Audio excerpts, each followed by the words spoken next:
আজকে সর্বপ্রথম ইসকনের হাতে যে নওজোয়ান শাহাদাত বরণ করেছে, আল্লাহ তাকে শাহাদাতের উচ্চ মাকাম দান করেন। এটা হলো এরা সূচনা করেছে সূচনা, কিন্তু এদের জানা নাই এদের গুরু ঠাকুর যে ধ্বংসের দ্বার প্রান্তে দাঁড়িয়ে আছে। হইতে পারে আগামী ফজর পর্যন্ত রবার তাকে সময় দিবে না। পৃথিবীতে সবচেয়ে দাজ্জাল জাতি, সবচেয়ে মিথ্যাবাদী জাতি এরা কারা? আরো জোরে বলেন, এরা কারা? সবাই বলেন কারা? আমি বলবো আল্লাহ লানত, আপনি বলবেন ইহুদির উপরে আল্লাহ লানত। আল্লাহ লানত, লানত লানত, ইহুদির উপরে লানত, নেতানিয়াহুর উপরে আল্লাহ লানত। বলেন নেতানিয়াহুর উপরে কি? 400 বছরে ফেরাউন হত্যা করছে মাত্র 30,000। 400 বছরে ফেরাউন হত্যা করছে মাত্র 30,000। আর নব্য ফেরাউন নেতানিয়াহু, ইসরায়েলের প্রধানমন্ত্রী নব্য ফেরাউন নেতানিয়াহু মাত্র 1 বছরে, মাত্র 13 মাসে হত্যা করছে 50,000। এবার কে বড় ফেরাউন? বলেন নেতানিয়াহু কি বড় ফেরাউন? এই জন্য নেতানিয়াহুর ব্যাপারে আপনাদের কি ধারণা? নেতানিয়াহুর ব্যাপারে আমার ধারণা কালকে সূর্য উঠবে কি উঠবে না সন্দেহ আছে, লেকিন নেতানিয়াহু পৃথিবী থেকে ধ্বংস হবে, এটা আমার কোনো সন্দেহ নাই। আপনাদের সবার খেয়াল কি? বলেন খেয়াল কি? বলেন না ধ্বংস হবে, আবার বলেন ধ্বংস হবেই হবে। এই পৃথিবীর যত বাতিল আছে, পৃথিবীতে যত বাতিল আছে, সারা দুনিয়াতে যত বাতিল আছে, হযরত মৌলানা মুফতি সাঈদ আহমদ পালনপুরি রহমতুল্লাহি আলাইহি, আমাদের প্রিয় উস্তাদ হযরত পালনপুরি রহমতুল্লাহি বলতেন, दुनिया के अंदर 2 मछली, समुद्र के अंदर 2 मछली अगर झगड़े, সমুদ্রের তলদেশে 2টা মাছ যদি ঝগড়া করে, এতেও বুঝবা ইহুদিদের ষড়যন্ত্র আছে। ইহুদিদের ষড়যন্ত্র কি বলেন আছে? কারা তাবলীগে ঝগড়া লাগালো? ইহুদিদের ষড়যন্ত্র। কারা এদেশে ওয়াহাবি আর সুন্নি বানাইলো? ইহুদিদের ষড়যন্ত্র। কারা রেজভি বানাইলো? ইহুদিদের ষড়যন্ত্র। বিএনপি এর আওয়ামী লীগ কারা বানাইলো? ইহুদিদের ষড়যন্ত্র। আপনি বলবেন বিএনপি এর আওয়ামী লীগ বুঝি ইহুদিদের ষড়যন্ত্র? হ্যাঁ, ইহুদিরাই তো বানাইছে। কারা বানাইছে বলেন? গণতন্ত্র কারা বানাইছে বলেন? ইহুদিরাই বানাইছে।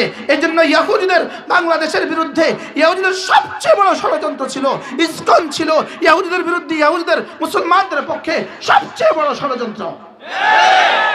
এই জন্য তোমরা আর বেশি লাফালাফি করার দরকার নাই। তোমাদের নেতা, তোমাদের গুরু ঠাকুর নেতানিয়াহু ধ্বংস হবে, তোমরাও ধ্বংস হবা।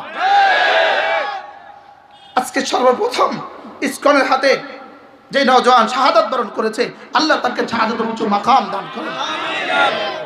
এটা হলো এরা সূচনা করেছে সূচনা, কিন্তু এদের জানা নাই এদের গুরু ঠাকুর যে ধ্বংসের দ্বার প্রান্তে দাঁড়িয়ে আছে। হইতে পারে আগামী ফজর পর্যন্ত রবার তাকে সময় দিবে না। কি ভাই ইনশাআল্লাহ বলেন না? ইনশাআল্লাহ বলেন, ইনশাআল্লাহ বলেন, ইনশাআল্লাহ।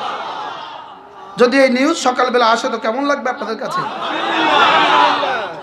কি ভাই ধ্বংস হবেই হবে, বলেন ধ্বংস। এই জন্য যে ইহুদির জন্য লানত দেয় না তার ইমানের সমস্যা আছে। যে ইহুদিদের জন্য কি দেয় না বলেন, লানত দেয় না, তার ইমানের সমস্যা আছে। তো দোয়া করো, দোয়া করো, দোয়া করো। ও তোমার ঘরে সাপ ঢুকছে, তুমি এখন দোয়া করবা।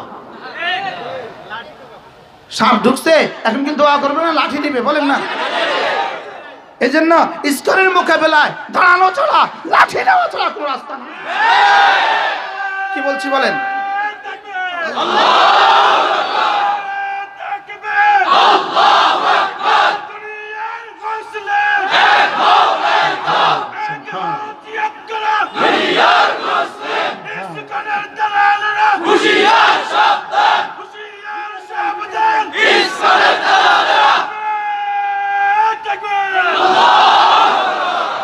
এজন্য তোমাদের পরিকল্পনা যদি হয় এদেশ থেকে ইসলামকে ধ্বংস করে দিবা, তোমাদের পরিকল্পনা যদি হয় এদেশ থেকে মসজিদগুলো মুছে দিবা, তোমাদের পরিকল্পনা যদি হয় এদেশ থেকে মাদ্রাসাগুলোকে মুছে দিবা, এই পরিকল্পনা বুমেরাং হবে। এদেশে ইসলাম ছিল, ইসলাম আছে, ইসলাম থাকবে।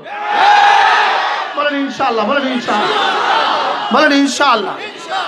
আমরা ঘুমিয়েছিলাম, ইসকন আমাদেরকে জাগিয়ে দিয়েছে। আমরা কিসে ছিলাম বলেন? আমরা ঘুমিয়েছিলাম, ইসকন আমাদেরকে নতুন করে জাগিয়ে দিয়েছে।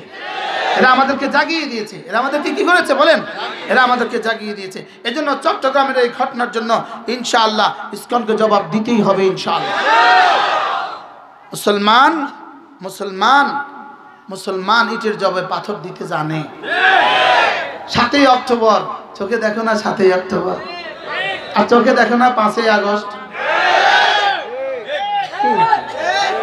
5ই আগস্ট চোখে দেখো না কিছু, চোখে দেখো না কি? 5ই আগস্ট মনে আছে আপনাদের? যদি জিজ্ঞেস করেন হুজুর 5ই আগস্ট কেন হলো, উত্তর হবে 5ই মে 5ই আগস্ট। 13 সালের 5ই মে, আর কি 24 সালের কি 5ই আগস্ট। এজন্য আজকের এই দিনও মনে রাখা উচিত। আজকের তারিখ কত? 26শে নভেম্বর 2024। ইসকনের হাতে প্রথম শহীদ হয়েছে অ্যাডভোকেট সাইফুল ইসলাম। এটা ইসকনের হাতে প্রথম শাহাদাত দিবস। ইসকনের হাতে কি দিবস বলেন? প্রথম শাহাদাত দিবস। আল্লাহ এই নওজোয়ান, এই যুবকের শাহাদাতকে কবুল ফরমান। এই যুবকের রক্তের বিনিময়ে আল্লাহ তাআলা এদেশ থেকে ইসকনকে, এদেশ থেকে ইসলাম বিরোধী সমস্ত অপশক্তিকে চিরতরে ধূলিসাৎ করে দেন। সেটা হবেই হবে ইনশাআল্লাহ।